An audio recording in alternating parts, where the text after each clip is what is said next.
ఆవిడ గారు బావకి ఫోన్ చేసి ఈ విషయం చెప్పి చాలా థ్యాంక్స్ అని చెప్పి కూడా ఉంటుంది. బావ ముసిముసి నవ్వులు నవ్వుతూ ఫోన్లో మెలికలు తిరిగిపోతూ ఉంటాడు. ఫోన్ అంటే గుర్తొచ్చింది. నువ్వు వెళ్ళిన దగ్గర నుంచి బావ ఫోన్ పట్టుకొని బిజీగా మాట్లాడుతున్నాడు.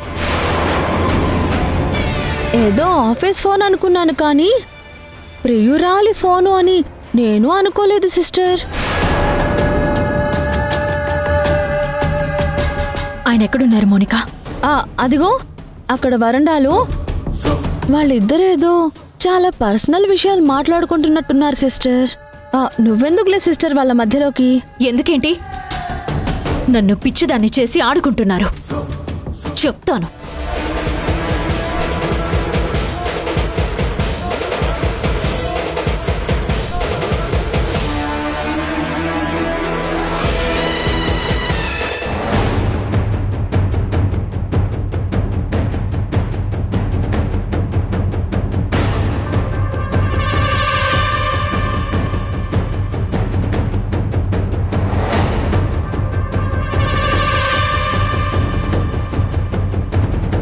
వింధ్య, ఏంటి అలా ఉన్నావు?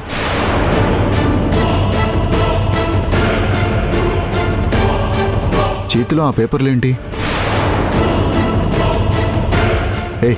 ఏం చేస్తున్నావు? పిచ్చి పట్టిందా నీకు? పిచ్చి పట్టింది నాకు కాదు, మీకు. మీరు ఆ సంధ్య ధ్యాసలో పడి ఏం ఆలోచిస్తున్నారో ఏం చేస్తున్నారో అర్థం కావడం లేదు. 24 గంటలు ఆ సంధ్యనా? తన ధ్యాస తప్ప ఇంకే ధ్యాస లేదా మీకు? మీకు కట్టుకున్న భార్య ఉంది. కనీసం నాతో మాట్లాడాలి, నా గురించి ఆలోచించాలన్న కామన్ సెన్స్ కూడా లేకుండా ప్రియురాలితో ఫోన్ మాట్లాడుకుంటున్నారా? Stop it Vindhya.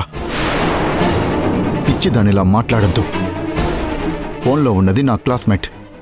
చాలా రోజుల తర్వాత నా కాంటాక్ట్ తీసుకొని నాకు కాల్ చేశాడు. కావాలంటే ఇప్పుడే చూపిస్తాను, చూడు.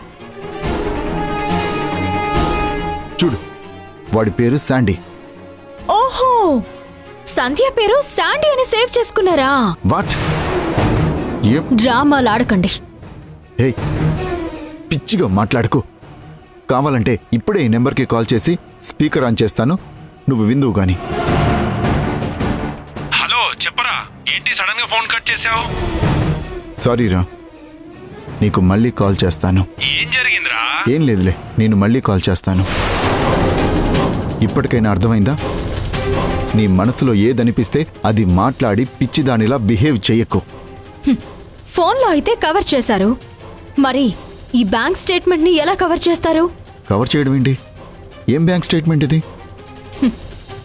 మీ ప్రియురాలకి ఇన్సూరెన్స్ పే చేశారు కదా. ఈ మధ్య డైరెక్ట్ గా ఫోన్లో మాట్లాడితే దొరికిపోతున్నానని చెప్పి మధ్యలో థర్డ్ పర్సన్ కి కాల్ చేసి కాన్ఫరెన్స్ మాట్లాడుతూ దొరకకుండా మేనేజ్ చేస్తున్నారేమో. టెక్నాలజీ బానే వాడుకుంటున్నారు. ఎంతైనా భగ్న ప్రేమికుడు కదా. మీరు తనకి గిఫ్ట్గా లోన్ ఇప్పించారు, రిబ్బన్ కట్ చేసి షాప్ కూడా ఓపెన్ చేశారు.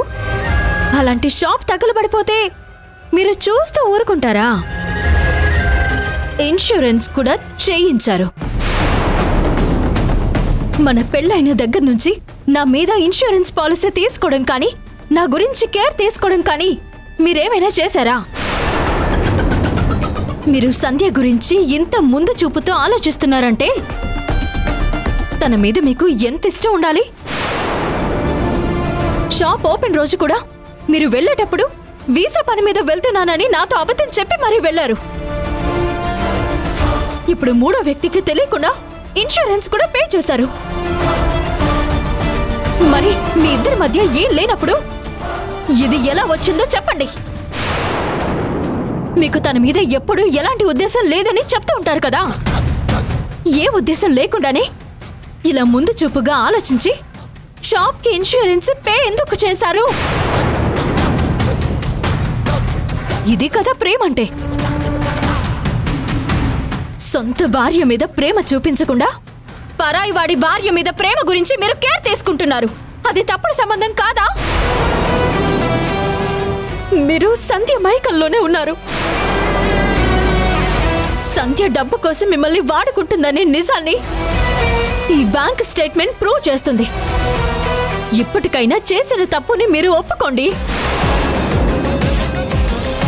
మీరు నన్ను మోసం చేస్తున్నారనే నిజం, మీకు సంధ్యకి మధ్య తప్పుడు సంబంధం ఉందనేది అక్షరాల నిజం. ఈ స్టేట్మెంటే ఉదాహరణ. ఇప్పుడు ఏం చెప్పినా నువ్వు అర్థం చేసుకునే పరిస్థితిలో లేవు. నిజంగా ఈ బ్యాంక్ స్టేట్మెంట్ చూసి దీంట్లో ఉన్నదాన్ని బట్టి ఏదో అనుకుంటున్నావు. దీన్ని ఇంకా పొడిగించడం నాకు ఇష్టం లేదు. నువ్వు చూసింది నిజం, ఇన్సూరెన్స్ పే చేసింది నిజం. కానీ ఇన్సూరెన్స్ పే చేయాలన్న ఆలోచన కానీ అది పే చేసింది కానీ నేను కాదు, మా అమ్మ. కావాలంటే ఇప్పుడే ఈ క్షణమే మా అమ్మతో నీకు నిజం చెప్పిస్తాను. రా.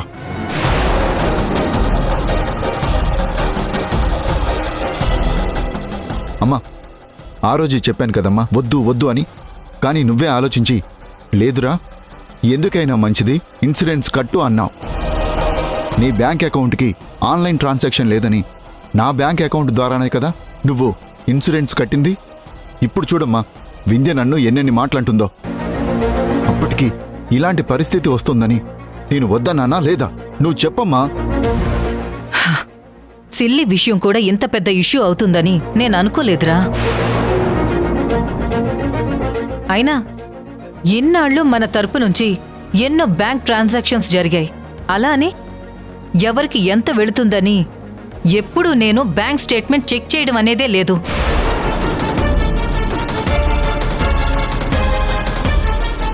అసలేమైందిరా? ఏం జరుగుతుంది? ఫోన్లు చెక్ చేయడం ఏంటి, బ్యాంక్ స్టేట్మెంట్లు చెక్ చేయడం ఏంటి? అది నా డబ్బు, నా ఇష్టపూర్తిగా నేనే ఇచ్చాను.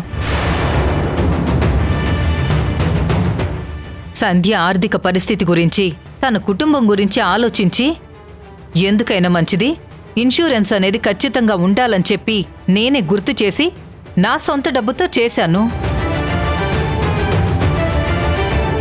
ఇది కేవలం సంధ్య మీదున్న అభిమానంతోనే చేశాను.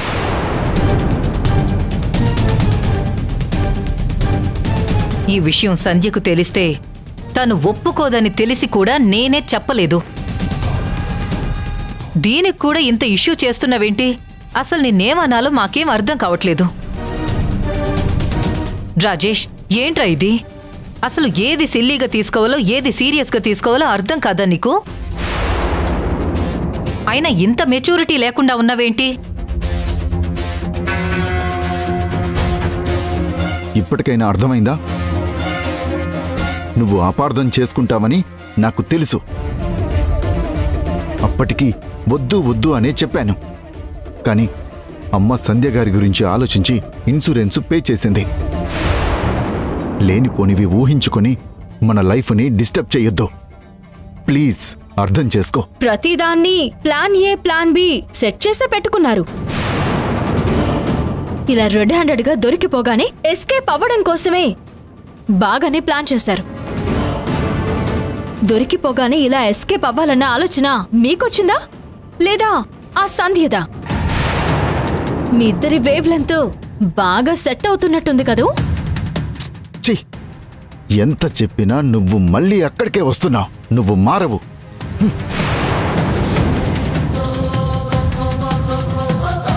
కళ్ళ ఎదుటే ఇంత జరుగుతున్నా కూడా నన్ను గుడ్డిదాన్ని చేస్తున్నారు. మారాల్సింది నేను కాదు, మీరు.